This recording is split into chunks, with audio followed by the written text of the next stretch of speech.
Hello viewers, in today's video I'm going to explain you how you have to write task 1 when process diagram or flow chart is given. Viewers, ਅੱਜ मैं ਤੁਹਾਨੂੰ task 1 explain ਕਰਨ ਜਾ ਰਿਹਾ ਹਾਂ, especially ਜਦੋਂ process diagram या flow chart दिता होया. How you have to do, how you have to start introduction when these two things are given in the question. Viewers, what you have to do or what you have to write in the introduction, you have to paraphrase the task description.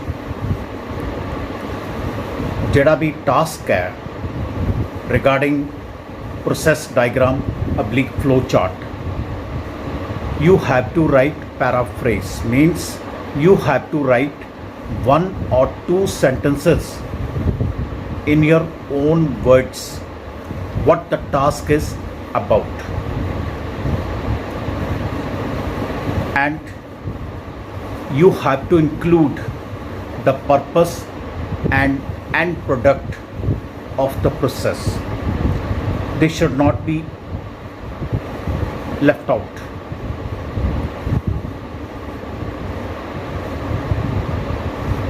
And after writing this,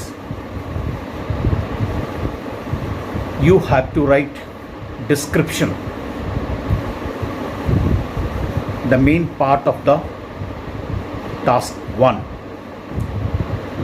What you have to do, ਤੁਹਾਨੂੰ ਕਰਨਾ ਕੀ ਹੈ, you have to follow each step in sequence. ਉਹ ਜਿਹੜਾ ਵੀ diagram ਦਿੱਤਾ ਹੋਇਆ ਜਾਂ flow chart ਦਿੱਤਾ ਹੋਇਆ, ਉਹਨੂੰ proper step by step you have to explain. Sequence 'ਚ ਹੋਣਾ ਚਾਹੀਦਾ ਹੈ. There should not be any break of sequence. Otherwise, your question will be considered as wrong one and you will not get any credit for that. In spite of that, you have written the entire question. And in description, you have to include every step of the diagram or process diagram. In this question, you will find headings, and what you have to do, you have to expand the headings. ਤੁਹਾਨੂੰ ਕਰਨਾ ਕੀ ਹੈ, ਉਹ ਜਿਹੜੇ headings ਦਿੱਤੇ ਹੋਏ ਨੇ diagram 'ਚ ਜਾਂ process diagram 'ਚ, flow chart 'ਚ, ਉਹਨਾਂ ਨੂੰ ਤੁਸੀਂ expand ਕਰਨਾ ਹੈ in your own words without leaving any important information. And the other important thing that you should not forget, you have to write appropriate connectors. You have to use appropriate connectors into sentences.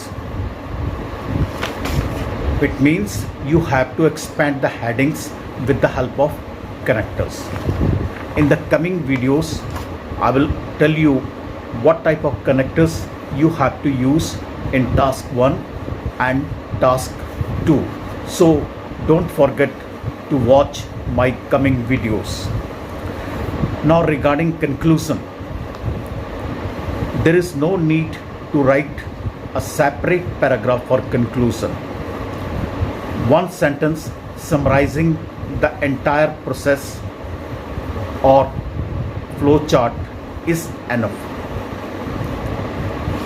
And another thing that you have to keep in mind while writing task 1 is you should be careful about limit of words.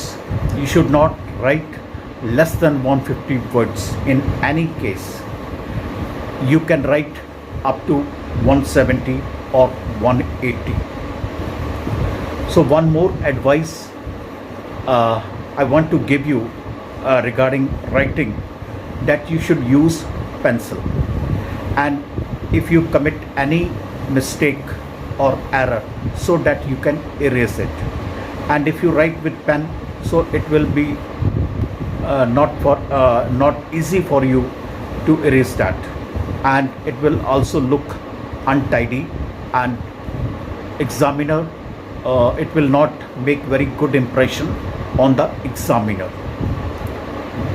So I hope that this video has helped you a lot, and if you keep on watching my videos, it will help you a lot in achieving your aim, in achieving 8 to 9 bands in your IELTS exam. Thank you very much, candidates.